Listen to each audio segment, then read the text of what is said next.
अस्सलाम वालेकुम स्टूडेंट्स। इस लेक्चर के पार्ट 1 में आप लोगों ने देखा कि मैं कुछ डॉट प्रोडक्ट की डिटेल्स और उनकी कैरेक्टरिस्टिक्स आपके साथ शेयर कर रहा था और कुछ कैरेक्टरिस्टिक्स मैंने अभी आप लोगों के साथ शेयर भी की। ये कैरेक्टरिस्टिक्स एक दफा फिर से देख लें। खास तौर पे इसमें दो चीजें, भाई परपेंडिकुलर वेक्टर्स का डॉट 0 होगा, पैरेलल वेक्टर्स का डॉट मैक्सिमम होगा। उसके बाद देखिए हमारे पास अगर आप i को j से, j को k से, k को i से डॉट प्रोडक्ट लेंगे 0 आएगा, लेकिन अगर i को i से, j को j से और k को k से मल्टीप्लाई करेंगे तो आंसर 1 आएगा। तो अब जरा देखते हैं कुछ और इंपॉर्टेंट बातें। तो मैंने आपसे एक क्वेश्चन किया था कि डॉट प्रोडक्ट दो वेक्टर्स को मल्टीप्लाई करें डॉट के जरिए तो मैटर नहीं करता डायरेक्शन, क्योंकि कॉम्यूटेटिव है, लेकिन क्या तीन वेक्टर्स को मल्टीप्लाई करें तो काम चलेगा? जरा देखते हैं एक एग्जांपल से। तो स्टूडेंट जरा देखते हैं एक नजर इस एमसीक्यू को। Associative property for dot product, आगे है ऑप्शन ब्लैंक छोड़ी हुई। ऑप्शन ए है होल्ड, ऑप्शन बी है डज नॉट होल्ड। क्या एसोसिएटिव प्रॉपर्टी होल्ड करती है या नहीं करती? एसोसिएटिव प्रॉपर्टी क्या है? एसोसिएटिव प्रॉपर्टी है कि तीन वेक्टर्स को मल्टीप्लाई करें डिफरेंट अरेंजमेंट से आंसर सेम है। A dot B dot C is equal to A dot B dot C. क्या इसका आंसर सेम आएगा? क्यों ना हम इसको एक एग्जांपल से देखें। मैं आपको एक एग्जांपल देता हूं, मैं आपको एक क्वेश्चन देता हूं, आप इसको सॉल्व करें जरा। क्वेश्चन कुछ इस तरह से है कि i dot j dot k, जरा सॉल्व करें इसको। अब आप सॉल्व करेंगे j डॉट k को पहले ब्रैकेट के अंदर, और याद है j डॉट k का आंसर 0 क्योंकि परपेंडिकुलर है। अब बाहर रह गया i और ब्रैकेट के अंदर रह गया 0। और आपको पता है जब भी कोई चीज किसी 0 से मल्टीप्लाई हो तो आंसर क्या आता है? आंसर 0 आता है। तो ये हमारे पास बन जाएगा 0। तो इसका आंसर क्या आया? 0 आया। आप सबने इसका आंसर 0 निकाला ना, लेकिन आपको पता है ये आंसर 0 नहीं आ सकता। आप एक बहुत इंपॉर्टेंट और बेसिक चीज मिस कर रहे हैं, जरा तवज्जो कीजिएगा। याद है हमने पढ़ा था स्केलर प्रोडक्ट या डॉट प्रोडक्ट क्या होता है? डॉट प्रोडक्ट जब दो वेक्टर्स को मल्टीप्लाई करें और आंसर क्या है? स्केलर है। जब दो वेक्टर्स को, जरा देखें दोबारा इस एमसीक्यू, आपने अंदर j डॉट k को मल्टीप्लाई कर लिया, j डॉट k का आंसर 0 आ गया, मगर अब अंदर 0 है और बाहर i हैड है। i हैड वेक्टर है, अंदर 0 है, 0 नंबर है, नंबर तो स्केलर्स होते हैं। क्या स्केलर और वेक्टर का डॉट लिया जा सकता है? नहीं। इसका मतलब आप इसको आंसर 0 नहीं ला सकते। जरा इस बात को अगर आप जहन में रखें तो उस एमसीक्यू को जरा देखते हैं दोबारा से। एमसीक्यू था कि एसोसिएटिव प्रॉपर्टी के तीन वेक्टर्स को डॉट करना होल्ड करती है या नहीं करती? तो आप जरा देख लें। ऑप्शन ए है होल्ड और ऑप्शन बी है डज नॉट होल्ड। अब आपके ख्याल में इसमें कौन सा होगा? आप कह रहे हैं डज नॉट होल्ड, लेकिन एक्चुअली में अगर टेक्निकली देखें तो इसके लिए एक सी ऑप्शन होना चाहिए और वो है डज नॉट एग्जिस्ट। आप कहेंगे सर इसका तो एक ही मतलब है, लेकिन जब हम कहते हैं डज नॉट एग्जिस्ट, इसका मतलब है कि आप एसोसिएटिव मल्टीप्लिकेशन तीन वेक्टर्स की कर ही नहीं सकते। डज नॉट होल्ड का मतलब क्या है? आपने आंसर किया लेकिन लेफ्ट साइड का आंसर और राइट हैंड साइड का आंसर बराबर नहीं आया, तो हम कहेंगे एसोसिएटिव प्रॉपर्टी एग्जिस्ट नहीं करती। लेकिन आप तो लेफ्ट साइड का आंसर निकाल ही नहीं सकते, तो जब निकाल ही नहीं सकते तो आप कहेंगे ये एग्जिस्ट ही नहीं करती। उसके बाद एक और एमसीक्यू देखते हैं, बड़ा सिंपल एमसीक्यू है। Dot product is maximum for which angle? Option A 0 degree, option B 90 degree, option C 180 degree. अगर दो वेक्टर्स ए और बी हैं, 0 डिग्री पर उनका आंसर ए बी आएगा, 90 डिग्री पर उनका आंसर 0 आएगा, परपेंडिकुलर वेक्टर्स का डॉट 0 अभी हमने व्हाइट बोर्ड पर पढ़ा, और 180 डिग्री पर उनका आंसर माइनस ए बी आएगा। अब आप इनमें से कौन सा ऑप्शन चूज करेंगे? डेफिनेटली ए ऑप्शन चूज करेंगे, लेकिन आपको बताऊं यहां स्केलर्स में ए बी और माइनस ए बी भी एक ही चीज है, क्योंकि मैग्नीट्यूड वाइज दोनों सेम है। तो याद रखिएगा सिर्फ फर्क इतना होगा कि अगर वर्क डन 100 है और वर्क डन -100 है, एक में वर्क हो रहा होगा, एक में वर्क लग रहा होगा। इसका फर्क होता है work done on the system, work done by the system, लेकिन वर्क तो मैग्नीट्यूड वाइज उतना ही होगा। इसका मतलब बोथ ए एंड सी इसका सही ऑप्शन होगा। यानी कि डॉट प्रोडक्ट कब मैक्सिमम होता है? 0 डिग्री पर, 180 डिग्री पर, दोनों पर। नेगेटिव साइन का मतलब अक्सर बच्चे लेते हैं कि ये बहुत कम हो गया नेगेटिव लगने की वजह से, ऐसा नहीं है। जितना आंसर नेगेटिव पर है उतना ही आंसर पॉजिटिव है। तो +50 -50 जूल दोनों सेम चीज। हम लेक्चर को मजीद आगे लेकर चलते हैं। अब हम जरा देखते हैं self dot product of A vector. Self dot product of A vector. Self dot का मतलब एक वेक्टर को उसी से मल्टीप्लाई कर देना। तो जरा देखिए, ए को ए से डॉट लेना। अब ए का ए से डॉट क्या बनेगा? A dot A is equal to A cos. अब देखो ये भी ए है ये भी है, वेक्टर इक्वल है। वेक्टर इक्वल कब होते हैं? जब उनकी डायरेक्शन सेम हो। तो एंगल 0, कॉस 0 1, तो आंसर क्या आया? ए स्क्वायर। यानी कि एक वेक्टर का उसी वेक्टर से अगर हम डॉट लें तो उसका आंसर उसी के मैग्नीट्यूड के स्क्वायर के बराबर होता है। तो self dot product of a vector is equal to square of its magnitude is equal to square of its magnitude. Next property देखते हैं जी, डॉट प्रोडक्ट को जरा देखते हैं in terms of rectangular component. बड़ी इंपॉर्टेंट और बड़ी जबरदस्त बात है। ये देखिए, dot product in terms of rectangular component. Rectangular component क्या है? ये देखिए, ये एक वेक्टर है ए। अगर ये स्पेस वेक्टर है तो 3 कंपोनेंट रेक्टेंगुलर कंपोनेंट्स होंगे। एक रेक्टेंगुलर कंपोनेंट होगा ए एक्स आई हैट, दूसरा होगा ए वाई जे हैट, और तीसरा होगा ए जेड के हैट। इसी तरह एक और वेक्टर है, वो होगा बी एक्स आई हैट बी वाई जे हैट प्लस बी जेड के हैट। जरा डॉट लेते हैं स्टेप बाय स्टेप।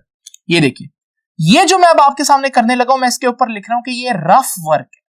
ये सिर्फ आपको पता होना चाहिए, लेकिन आपने ये चीज वहां पर लिखनी है। ये पूरा सॉल्यूशन आपका लॉन्ग क्वेश्चन का पार्ट नहीं होगा। जरा देखते हैं। तो हमने ए और बी का डॉट लेना है। जरा देखिए, डॉट लेना है ए और बी का। हमारे पास ए क्या हुआ? ए x I plus A Y J plus A Z की। उसके बाद बी के साथ डॉट लेते हैं। इसको मैं दोबारा लिख देता हूं थोड़ा सा बड़ा करके। ए x I hat plus A Y J hat plus A Z की है। डॉट बी से मल्टीप्लाई करना है बी के रेक्टेंगुलर कंपोनेंट्स, बी एक्स आई प्लस बी वाई जे प्लस बी जेड की। अब जरा देखें, हम सिंपल तरीके से मल्टीप्लाई करते हैं, जैसे आप अलजबरा में मल्टीप्लाई करते हैं। आप पहले एक चीज लेते हैं, उसको इससे भी मल्टीप्लाई करते हैं, इससे भी मल्टीप्लाई करते हैं, और थर्ड से भी मल्टीप्लाई करेंगे। तो मैं जरा इसको मल्टीप्लाई करता हूं, तवज्जो कीजिएगा। इधर ए डॉट बी चल रहा है, ए एक्स बी एक्स, और साथ आई से मल्टीप्लाई होगा तो आई डॉट आई। ठीक, उसके बाद इसको अब इससे मल्टीप्लाई करते हैं, ए एक्स बी वाई, साथ आई मल्टीप्लाई होगा जे से, आई डॉट जे, और फिर ए एक्स बी जेड, और आई मल्टीप्लाई होगा के से। उसके बाद लो भाई, इसको तो सबसे मल्टीप्लाई कर दिया। अब जरा देखते हैं मजीद। सेकंड टर्म को अब सबसे मल्टीप्लाई करूंगा, इससे भी और इससे। तवज्जो भाई, A Y B X, A Y B X J dot I. आगे देखिए, A Y B Y J dot J और फिर A Y B Z J dot के।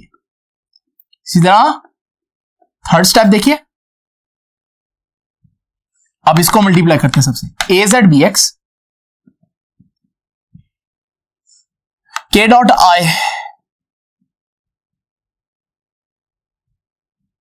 इसके बाद ए जेड बी वाई के डॉट जे,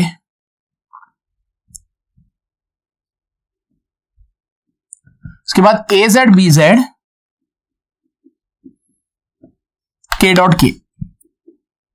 अब जरा तवज्जो कीजिएगा, मैंने आपको बताया था कि I dot J, J dot के डॉट आई 0 है, और मैंने बताया था I dot I, J dot जे, के डॉट के 1 आएगा। तो जरा पहले इनको देखो, I dot J, J dot के और के डॉट आई कहां कहां है। ये देखें, आई डॉट जे 0 हो जाएगा, ये टर्म तो गई। फिर देखें आई डॉट के 0 हो जाएगा, जे डॉट आई 0 हो जाएगा, जे डॉट के 0 हो जाएगा, के डॉट आई 0 हो जाएगा, के डॉट जे 0 हो जाएगा। तो जरा देखिए, जो चीजें हमारे पास 0 हो गई हैं मैं उनको हटा देता हूं। तो देखें 9 टर्म्स में से मेरे पास सिर्फ और सिर्फ कितनी टर्म्स रह गई हैं जी, ये 3 टर्म्स रह गई। और आई डॉट आई कितना हो जाएगा 1, जे डॉट जे कितना हो जाएगा 1 और के डॉट के कितना हो जाएगा 1। इसका मतलब इस सारी चीज का आंसर ये आया, और मैं इस आंसर को आपके सामने अब लिख रहा हूं यहां पर। तो ये देखिए जी, इसका मतलब ए डॉट बी किसके बराबर आएगा, A X B X, X component को एक्स कॉम्पोनेंट से मल्टीप्लाई कर दें, यानी आई हैड को आई हैड, और A Y B Y, Y component को वाई कॉम्पोनेंट से मल्टीप्लाई करें, और A Z B Z, Z component को जेड कॉम्पोनेंट से मल्टीप्लाई करें, यही हमारा डॉट प्रोडक्ट हुआ। तो देखिए डॉट प्रोडक्ट को फाइंड आउट करना कितना आसान है, जरा देखते हैं इसको किस तरह से हम कैलकुलेट कर सकते हैं। आइए स्टूडेंट्स जरा देखते हैं इन दो वेक्टर्स को कैसे मल्टीप्लाई करना है। वेक्टर ए है i प्लस जे प्लस के, और वेक्टर बी है 4i प्लस जे माइनस 5k। अभी मैंने बताया सिंपल मेथड है, जब भी डॉट लेना है i वाली चीज को i वाली चीज से, j को j से और k को k से मल्टीप्लाई करना है। लेकिन i और i को मल्टीप्लाई करेंगे उसका आंसर 1 आना है, तो आप यूं समझे कि i के साथ जो चीज है उसको मल्टीप्लाई करना है। जरा देखिए, तो i के साथ जो चीज है, पहले वेक्टर a के साथ कुछ भी नहीं है तो 1 है, और दूसरे वेक्टर का जो i है उसकी वैल्यू 4 है, तो 1 4 जा 4। उसके बाद हमारे पास जो सेकंड है, तो 1 प्लस 1 नीचे 1 आ जाएगा, 1 इंटू 1 आ जाएगा। और थर्ड में देखें, पहले तो आप देखें ऊपर है प्लस 1 k के साथ, और नीचे k के साथ माइनस 5 है, तो प्लस 1 इंटू माइनस 5। जरा जल्दी से इनको सॉल्व करें तो आप देखेंगे ये तो 5 माइनस 5 आंसर 0 आया। तो आपने देखा कि किस तरह से डॉट प्रोडक्ट आप ले सकते हैं बहुत आसानी से। तो डॉट प्रोडक्ट लेना बहुत आसान है, लेकिन ये एग्जांपल मैंने क्यों चूज की, जरा तवज्जो कीजिए।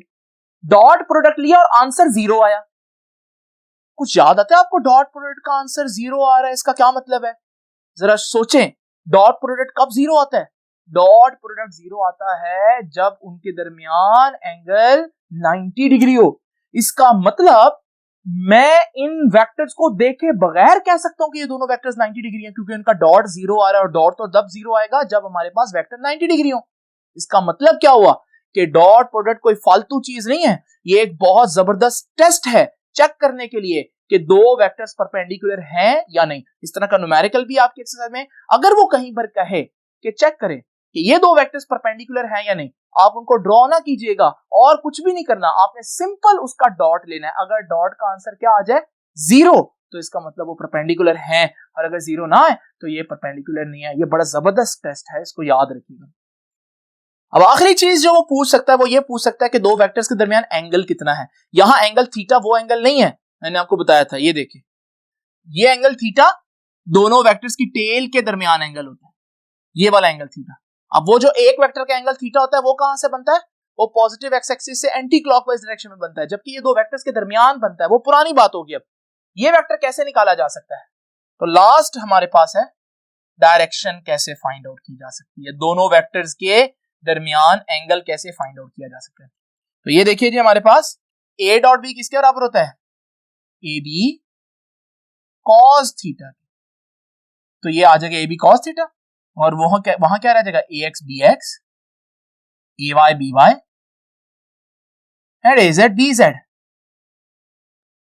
उसके बाद आपने एंगल निकालना है, इसको इधर ही रहने दें, और ये ए बी उधर जाकर डिवाइड हो जाए, A X B X plus A Y B Y plus A Z B Z divided by A B उधर जाकर डिवाइड हो जाएगा, तो ए का मैग्नीट्यूड बी का मैग्नीट्यूड। ये है एंगल निकालने का तरीका।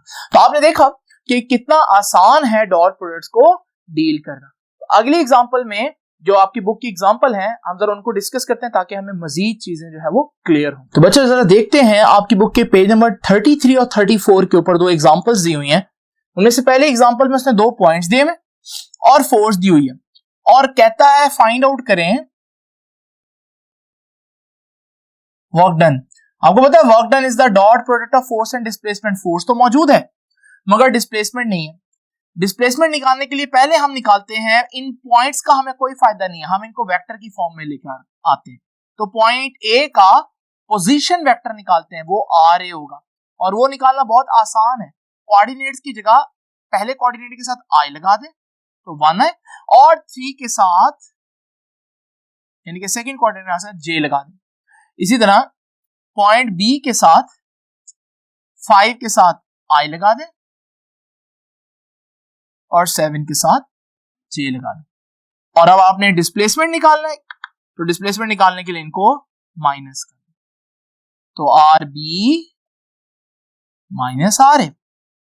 आर बी कितना है, 5i प्लस 7j, माइनस करना है इसमें से आर ए, और आर ए कितना है, i प्लस 3j।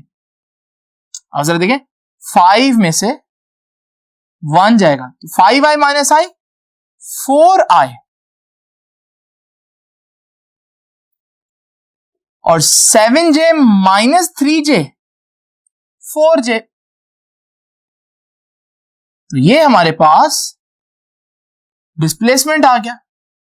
अब जरा देखिए हमें निकालना है वर्क, और work is the dot product of force and displacement. Force कितनी है, 2i प्लस 3j, और डिस्प्लेसमेंट कितना है,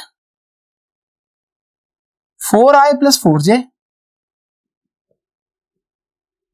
मल्टीप्लाई करते हैं, डॉट को कैसे मल्टीप्लाई करना है, i को i से, j को j से, k को k से। तो 2 4s are 8 plus 3 4s are 12 and 8 plus 12 is 20। तो ये हमारे पास वर्क आ गया 20। लेकिन मैं वर्क के साथ यूनिट जाउल नहीं लिख सकता क्योंकि उसने हमें फोर्स का यूनिट न्यूटन बताया नहीं, कंफर्म नहीं किया, तो मैं इसलिए लिख देता हूं 7 कि 20 यूनिट्स। तो ये है हमारे पास किस तरह से डॉट प्रोडक्ट निकाल के हम वर्क फाइंड आउट कर सकते हैं। अब स्टूडेंट्स देखते हैं जरा ये दूसरी एग्जांपल। 2 वेक्टर्स है और कहता है फाइंड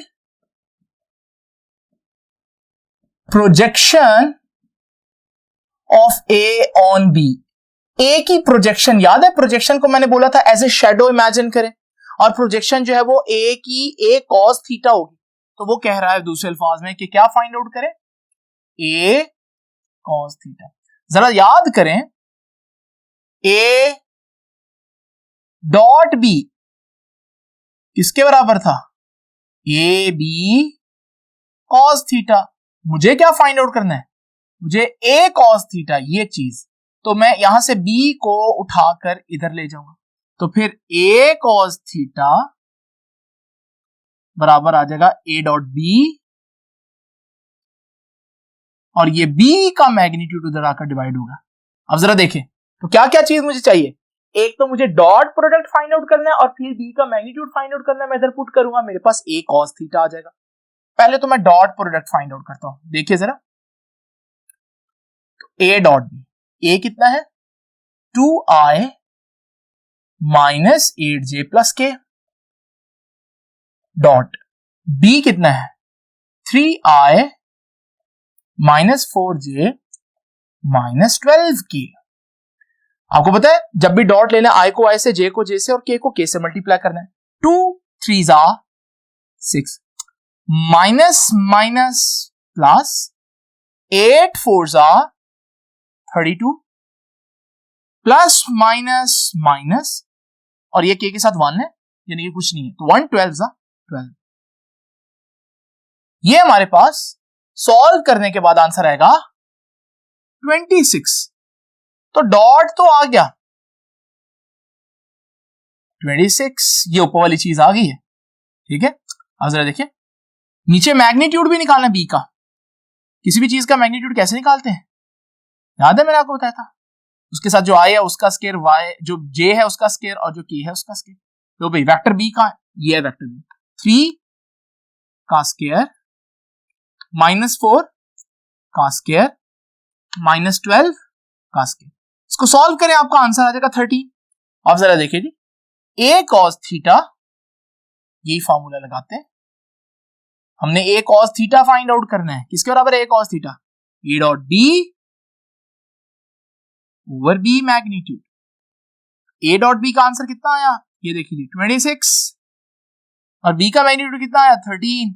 देखिए जी हमारे पास आंसर आ गया कि a cos थीटा 26 ओवर 13। ये तो बच्चों आज का आर्टिकल हमने बड़े भरपूर तरीके से पढ़ा कि डॉट प्रोडक्ट क्यों इंपॉर्टेंट है, और फिर हमने ये भी देखा कि डॉट प्रोडक्ट कब लगना है, क्यों हमारे पास cos थीटा आता है डॉट प्रोडक्ट के अंदर। लेकिन अगर आप ये जानना चाहते हैं कि क्रॉस प्रोडक्ट किन किन जो है ना वो सीन्स में लगेगा, किन किन सिनेरियोज में लगेगा, तो फिर ये जानने के लिए आप नेक्स्ट लेक्चर देखिए। तब तक के लिए अल्लाह हाफ़िज़।